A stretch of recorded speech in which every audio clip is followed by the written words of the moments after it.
In the glowing heart of the 1980s Midwest, the Gallows family ruled the retail world like monarchs in a concrete kingdom. Their empire, Redfield Retail, spanned dozens of states, with glimmering shopping plazas that buzzed with foot traffic and neon lights.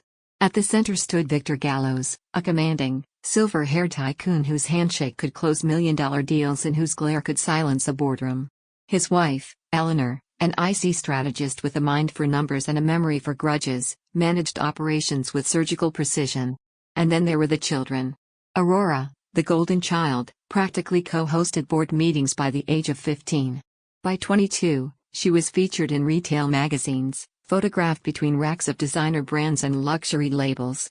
She had the charm, the smarts, and most importantly, Victor's unwavering faith. Then there was her younger brother, Marshall. Marshall Gallows was intelligent, no doubt, but not in the ways that impressed his parents. He was quiet, observant, a lover of books and machines. Where Aurora dazzled at fundraisers, Marshall stayed home sketching blueprints of things that didn't yet exist. Drones. Robots. Smart shelves.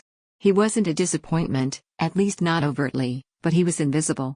On Victor's 65th birthday, the family gathered for what had been whispered about for years, the grand succession. A ceremony was held at the Gallows Tower, the tallest building in Redfield Plaza. Executives, family friends, and media personnel filled the marbled lobby. Champagne flowed. Aurora wore a gold pantsuit. Marshall, invited at the last minute, stood awkwardly by a decorative ficus. Victor took the stage. "Today, we pass the torch," he said, voice echoing through glass and ambition. "Aurora will take command of Redfield's future. She will inherit 10 of our most successful retail complexes." And Marshall. He trailed off and glanced at Eleanor, who gave a tight smile. Victor pulled a faded envelope from his pocket and handed it to Marshall. "For you, your own chance. A property. A small storefront. Do something with it." Murmurs buzzed through the crowd. Some snickered. Marshall opened the envelope. Inside was the deed to Lot 92F, a shuttered former pawn shop in a nearly defunct strip on the city's edge. Cracks ran through its windows. Its signage was missing half the letters. The parking lot was overrun with weeds. Victor clapped a hand on his son's shoulder, oblivious to the sting in Marshall's eyes. "Make something of it. If you're capable." Aurora leaned in with a champagne flute and said, "Maybe you could sell dust, Marsh."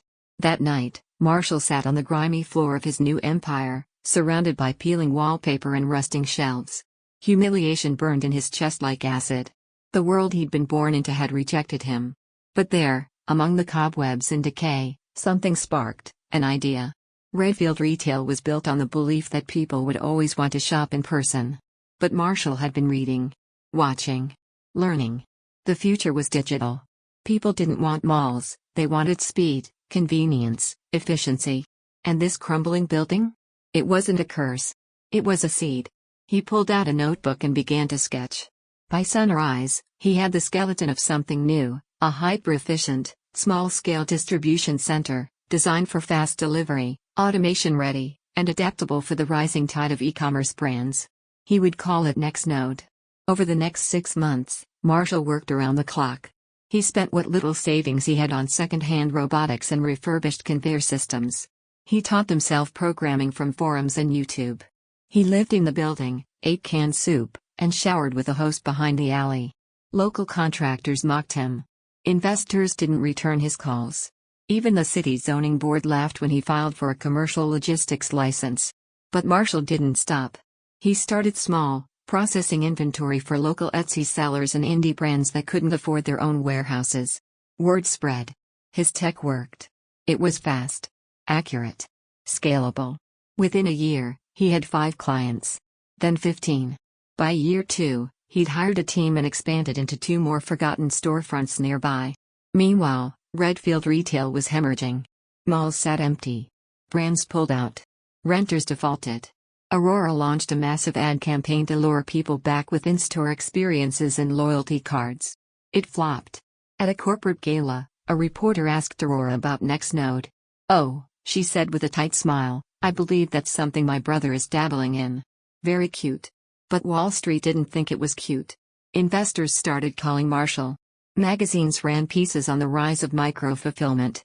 And quietly, One of the biggest logistics firms in the country offered him $10 million to buy out his tech. He declined. Then one day, Victor Gallows himself showed up unannounced at NexNode's warehouse. His driver waited outside as he stepped through the glass doors into a facility buzzing with quiet automation. Marshall met him in the loading bay. "I underestimated you," Victor said without apology. "This thing you've built, it has potential." Marshall folded his arms. "It already has results." Victor nodded slowly. "We'd like to bring you into the fold. Make NexNode a Redfield subsidiary. You'd be fully funded. Resourced. Your own division." Marshall's chest tightened. As a child, he would have begged for this moment. But he wasn't that child anymore. He stepped aside and gestured toward the open floor of his warehouse. "Everything you see here? I built without you. Without your money. Without your belief." Victor's jaw clenched. "Business isn't about pride." "No," Marshall said. "It's about leverage. And now? I have it." He didn't raise his voice. He didn't insult or scream. But in that moment, Victor Gallows knew the truth. He had handed his son an insult. And Marshall had turned it into a revolution. 6 months had passed since Victor Gallows walked out of NexNode with his pride limping behind him. Marshall never heard another word from his father, no calls, no emails, not even the hollow congratulations. But he didn't need them anymore. The validation he once craved had been replaced by momentum, cold and undeniable. NexNode was no longer a startup experiment, it was a movement. Orders were flowing in from new cities. Small online brands, tired of being pushed around by monopolies, turned to NexNode's modular micro-hubs.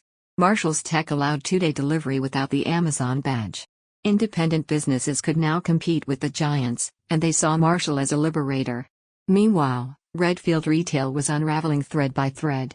Aurora held a press conference in Manhattan, wearing a blazer sharp enough to cut glass.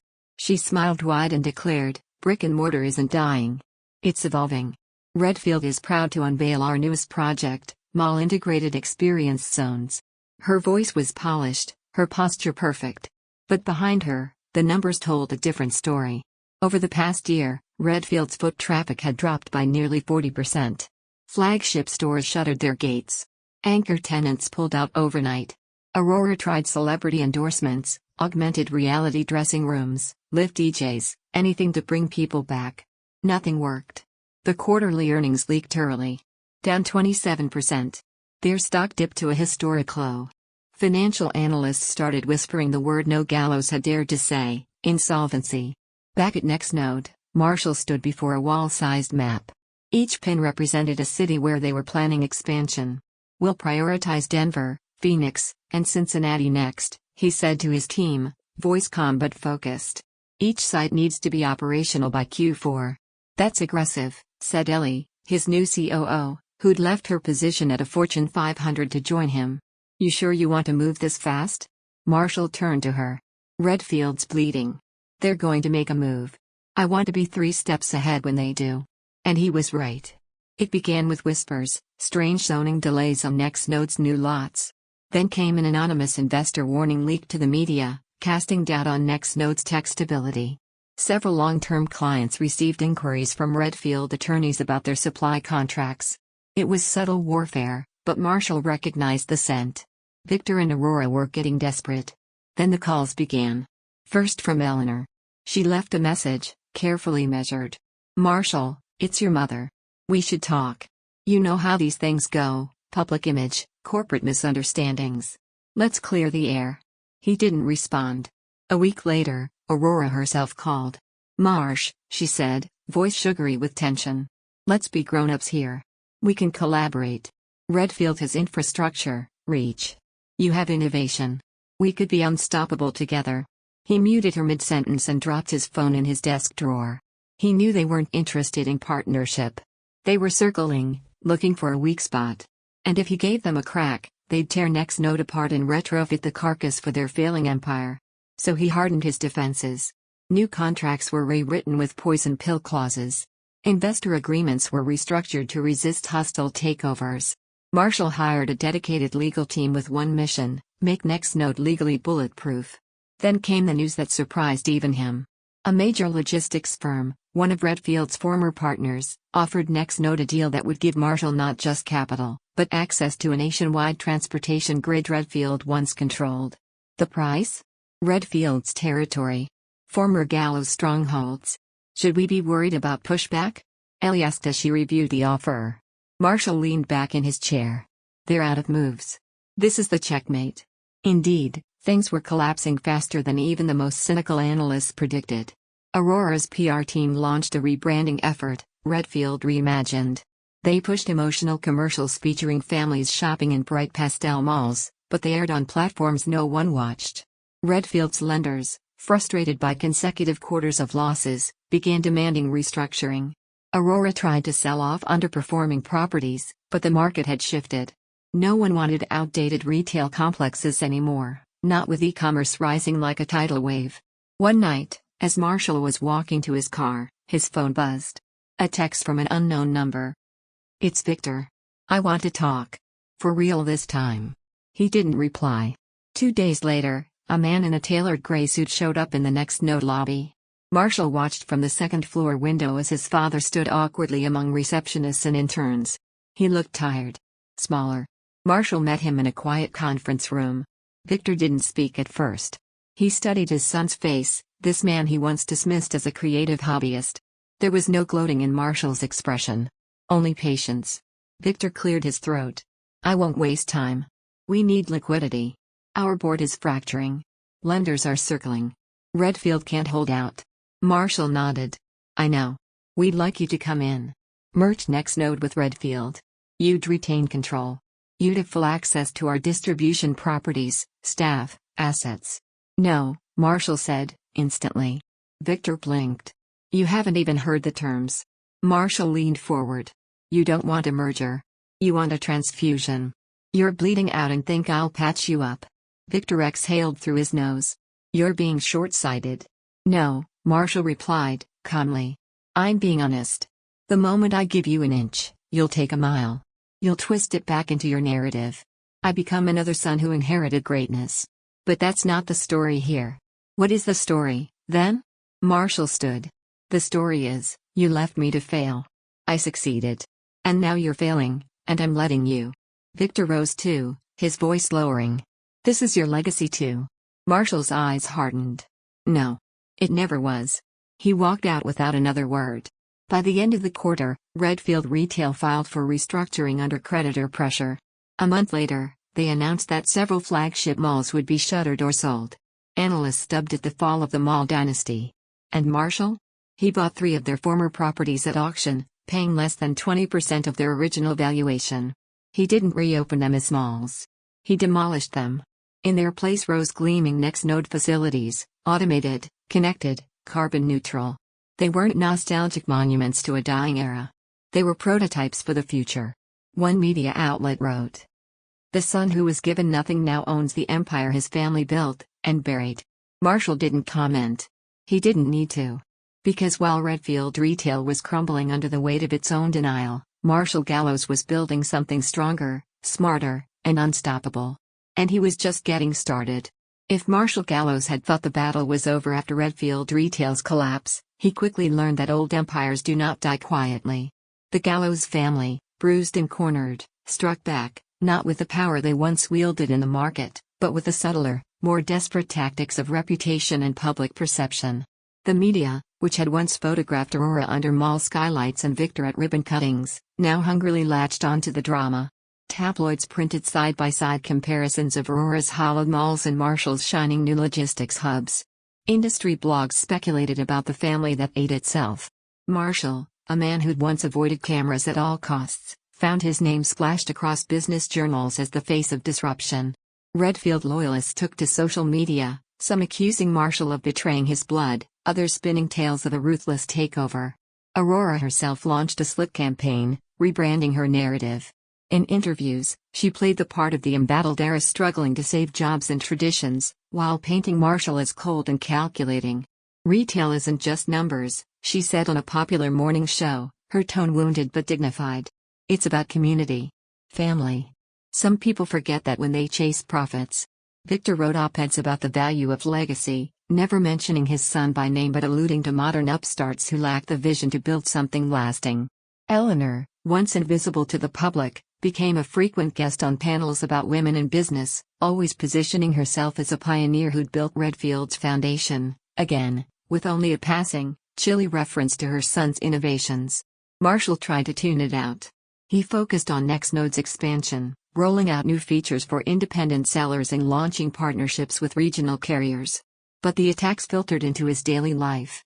Protesters briefly picketed one of his facilities with signs reading "Keep Jobs, Kill Robots." A critical editorial referred to NexNode as soulless automation threatening the American worker. Some legacy suppliers refused to work with him, citing loyalty to the Gallows name. Worst of all were the personal attacks. An anonymous letter circulated to the press, hinting that Marshall's algorithms were based on stolen Redfield code. A former Redfield IT manager, promised a payout by Aurora, claimed Marshall had poached staff in violation of non-compete clauses. The legal threats began trickling in, thinly veiled behind polite corporate letters from Redfield's aging legal team. Ellie, his COO, brought the latest cease and desist notice to his office one Friday afternoon. "They're not going to let up," she said, concern darkening her face. "We can fight this, but it's a distraction." Marshall read the letter, then set it aside. This is all they have left. If they can't win the market, they'll try to win in the courts and the press. Ellie crossed her arms. "It's not just business. They're coming for you, personally. You need to get ahead of this." So Marshall decided to fight back, not with counterattacks, but with transparency. He invited journalists to tour NexNode's flagship facility. He gave interviews explaining his technology, emphasizing the jobs created in logistics, programming, and maintenance. He told his story plainly, the rejected son, given nothing, who'd found a way forward. He shared testimonials from local entrepreneurs, many women, minorities, and small business owners, whose companies had been saved by NexNode's affordable services. The public began to shift.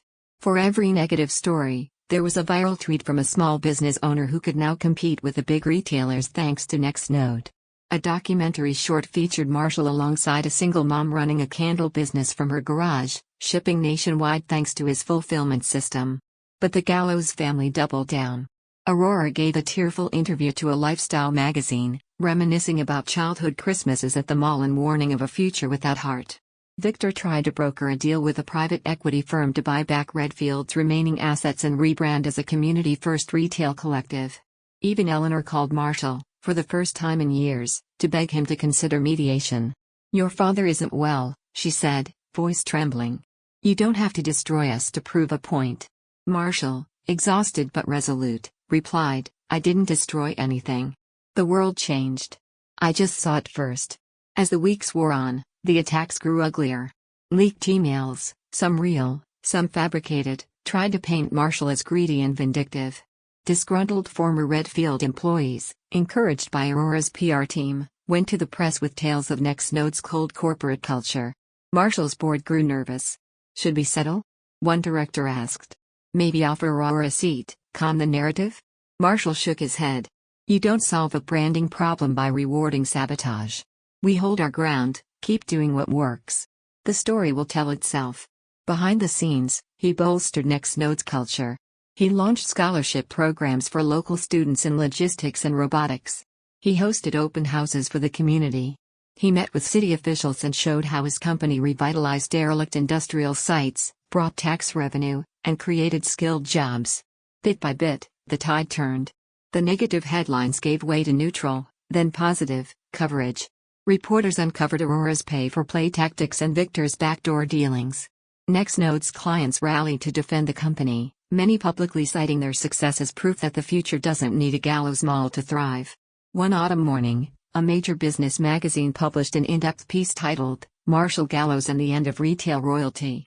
The cover photo showed Marshall standing in a sunlit NexNode facility, surrounded by workers, the old Redfield logo barely visible on a distant, crumbling sign through the window. Victor, Aurora, and Eleanor were mentioned only in passing. And for the first time, Marshall realized the war wasn't just about influence or business or family. It was about belonging. And after years in the shadows, Marshall finally stood at the center, not as an inheritor, but as a creator. Yet, even as NexNode's star rose and Redfield's name faded, Marshall knew, the last moves in this family saga were still to come. The sky over Redfield was slate gray the day Victor Gallows arrived at NexNode headquarters without warning.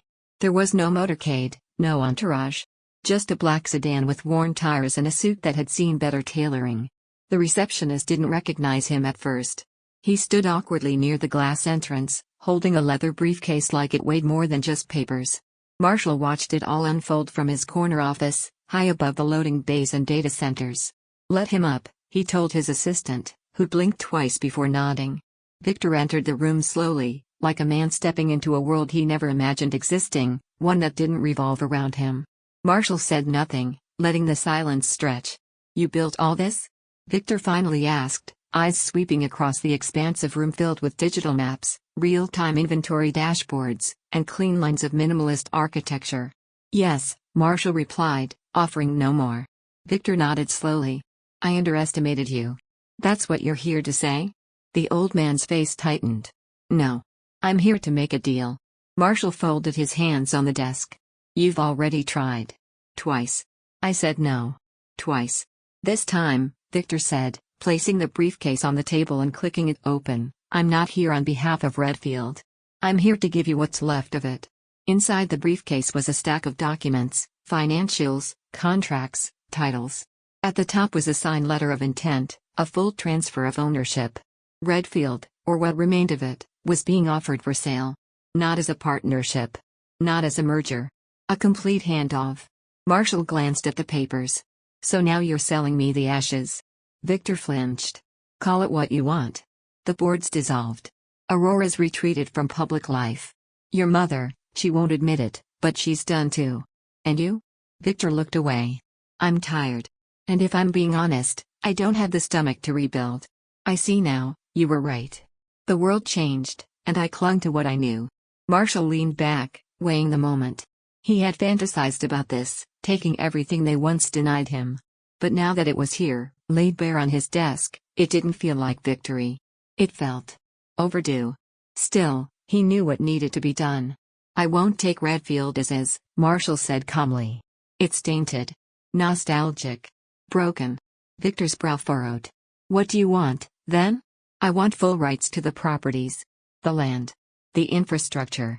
Everything else, name, branding, goodwill, dies with the company." Victor stiffened. "That's the family legacy." "No," Marshall corrected. "That was your legacy. Mine starts with raising what you built and building something that works." The silence that followed was longer this time. Victor's shoulders sank. "You're serious?" "I don't bluff," Marshall said, echoing one of his father's old business mantras, only now with the power to make it sting. Victor nodded and pushed the briefcase toward him. "It's yours." 2 weeks later, headlines blared the news. Marshall Gallows acquires full assets of Redfield Retail. Transformation plan begins. The business world erupted. Some called it poetic justice. Others called it ruthless. But Marshall didn't care. He didn't hold press conferences. He didn't do victory laps. He just got to work. Demolition began immediately on the remaining Redfield properties. Dozens of outdated malls were stripped down, repurposed, or razed entirely. On their bones rose NexNode hubs, sleek, sustainable, and tech-integrated. These weren't warehouses. They were smart centers, powered by AI, solar grids, and autonomous delivery networks. Marshall partnered with local governments to convert retail wastelands into thriving innovation corridors. Former retail workers were retrained in coding, inventory tech, and drone operations. He made sure no one was left behind. Public perception shifted sharply. Marshall was no longer just the forgotten son or corporate disruptor. He was seen as an architect of the new economy, someone who didn't just take down an empire, but replaced it with a better one. But not everyone was ready to fade quietly. One evening, Marshall received a visit from someone he hadn't seen in years. Eleanor Gallows. She swept into his office like she still owned every room she entered. Her hair was grayer, but every inch of her posture was calculated authority. "Before you say no," she said without invitation, "just listen." Marshall gestured silently to the guest chair, mostly out of curiosity. She sat, folded her hands, and looked him directly in the eye. "Your father's dying." Marshall didn't flinch.